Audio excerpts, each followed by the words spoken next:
Hey guys, it's Erim. Welcome back to my YouTube channel. Today I'm going to be discussing with you the 10 things I wish somebody had told me before starting my business.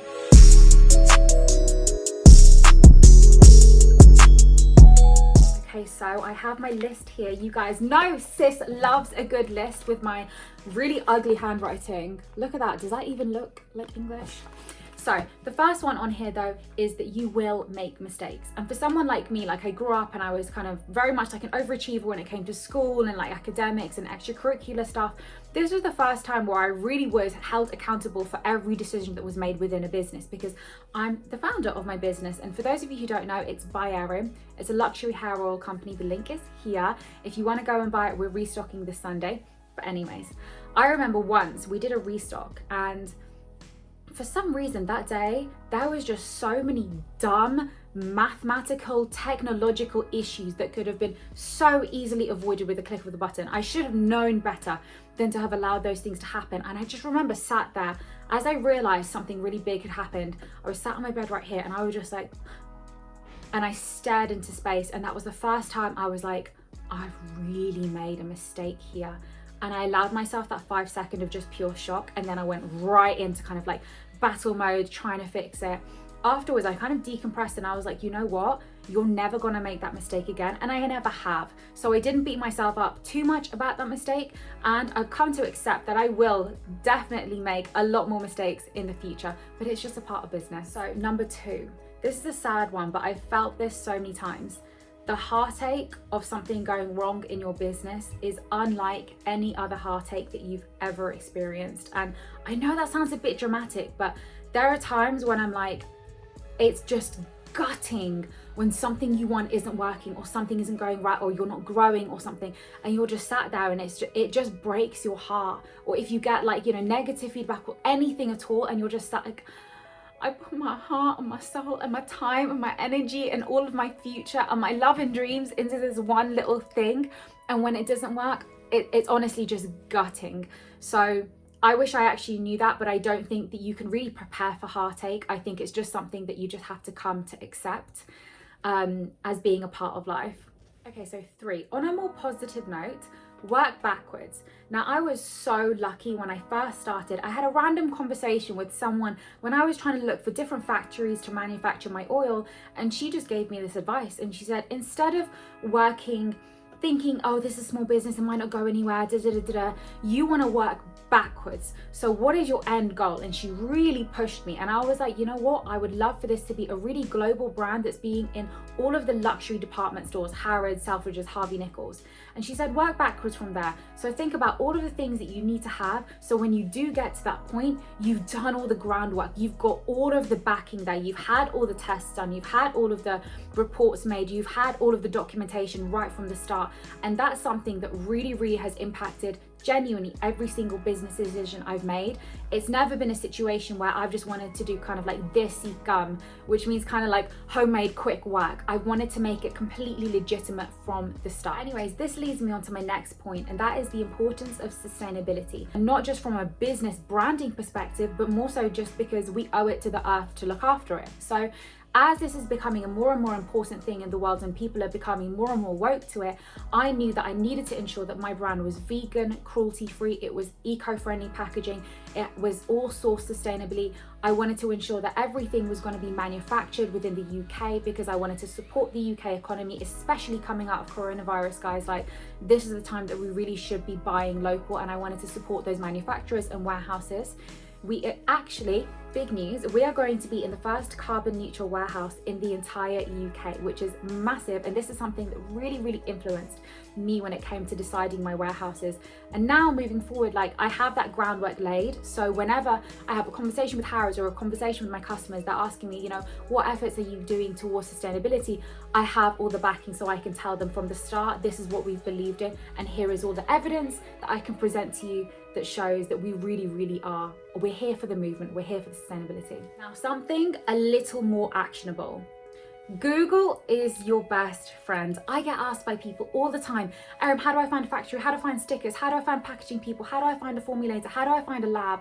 Guys, I'm telling you, like, I had no idea about this world before I jumped into it, and all I had to ask me was Google. So if I had that, you guys have access to Google as well. There is such a wealth of resources out there. Every product is different. Even if you're wanting to launch your own hair oil, like, that's going to be different process to mine, like, depending on your formula and stuff like that, and your goal, and like how you're wanting your brand to be. So guys, Google is your best friend. And don't be afraid when you are speaking to people. You don't need to necessarily always put on that hard persona, because my original order quantity that I wanted for the first launch was 250, which is very small. So people kind of know like what they're dealing with by just your order quantity. So they can kind of know, okay, this is a startup brand. So use that to your advantage, like keep your eyes and ears open. And this leads me on to my next point, which was make sure that you're listening and taking advice from people. Do not have that ego. And that's something that I'm actually very lucky. I do tend to have quite a bit of pride. I'll be honest with you guys, when it came to my business, I was just so in the dark about everything. And I was like, if someone's gonna give me advice, I'm gonna take it. So make sure you're keeping your eyes and ears open. You're absorbing as much information as you possibly can. Speak to a variety of people within the industry.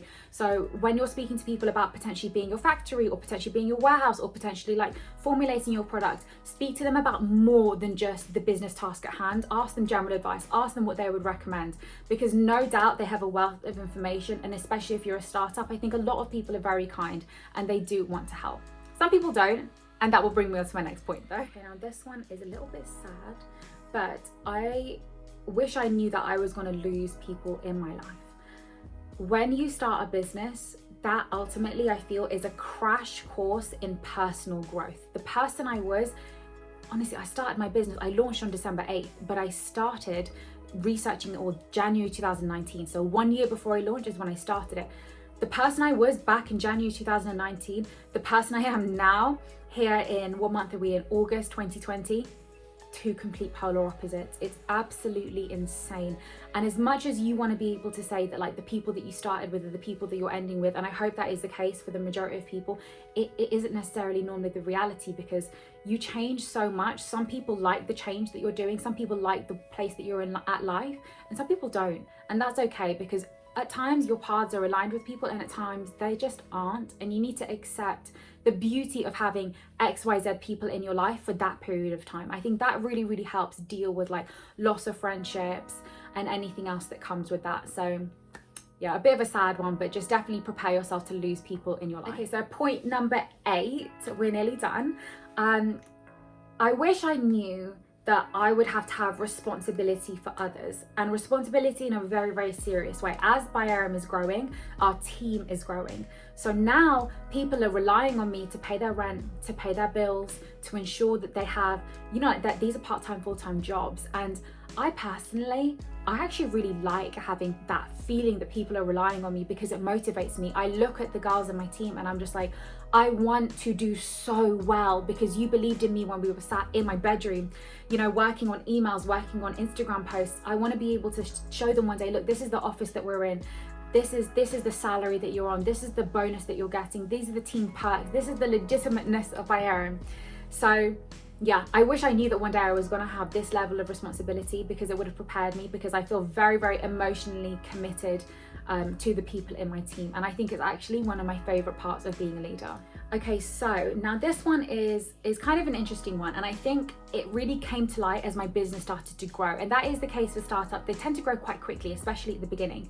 So as the founder, I very much was a one-woman band. I was doing all the branding, the marketing, I was packaging everything, I was putting the stickers on every single bottle, I was going to the post office for every single order, I was doing the finances, I was doing the product development, like I was doing everything. And I'm really, really glad that I did that, because now I do understand the minutiae of every single task. So when I do go into my warehouse, I can give them tips. Ooh, the best way to put the sticker on is like this, and you should cut the ribbons ends like this so they're slanted and they look pretty, like, because I've been there and I've done that. But me continuing to do these little tasks that are so essential to the business wouldn't serve my time well, because that's not aligned to my particular skills. I'm really good at the branding and the product development side of things, and that's really what helps to push the business forward. Therefore, I need to learn to trust and to delegate that type of work to the people around me. And that is something that is really, really scary at first. But as you start to realize this person is way better than me at doing the customer service, at doing the finances, at doing you know, the Instagram posts and stuff like that, then you learn that you can free up your time to do other things that you're good at and you enjoy as well. There are certain elements of the business that I hated doing, guys. I hated it. And it's made me feel so much better knowing that someone who A, enjoys it, and B, is good at it, is able to handle that for me. All right, guys, we're on the last one, number 10. So self-belief is key.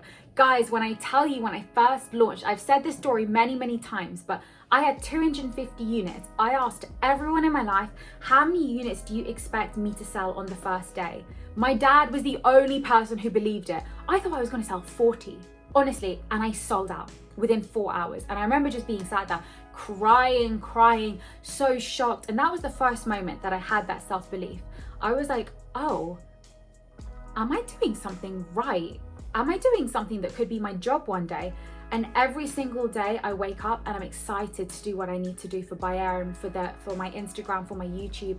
And it's a beautiful place to be. And it's somewhere that I really, when I graduated and I was unemployed and I was trying to find jobs and I couldn't, like, I only dreamed to be in the position that I could be in. And I didn't believe it was going to happen. So self-belief really, really is key. Don't doubt yourself. If something is meant to be, it really will be. All right, guys, that is it. I hope you learned something from it. I hope you feel a little bit inspired, a little bit positive. I don't know. I actually feel more inspired. I feel like I'm ready to go and do loads of work. But anyways, thank you so much for listening. Like, comment, subscribe if you want to my channel. Here is a virtual hug from me to you. Mwah! And just remember, you are never alone. You always have me here with you. And have a lovely rest of your day. Mwah!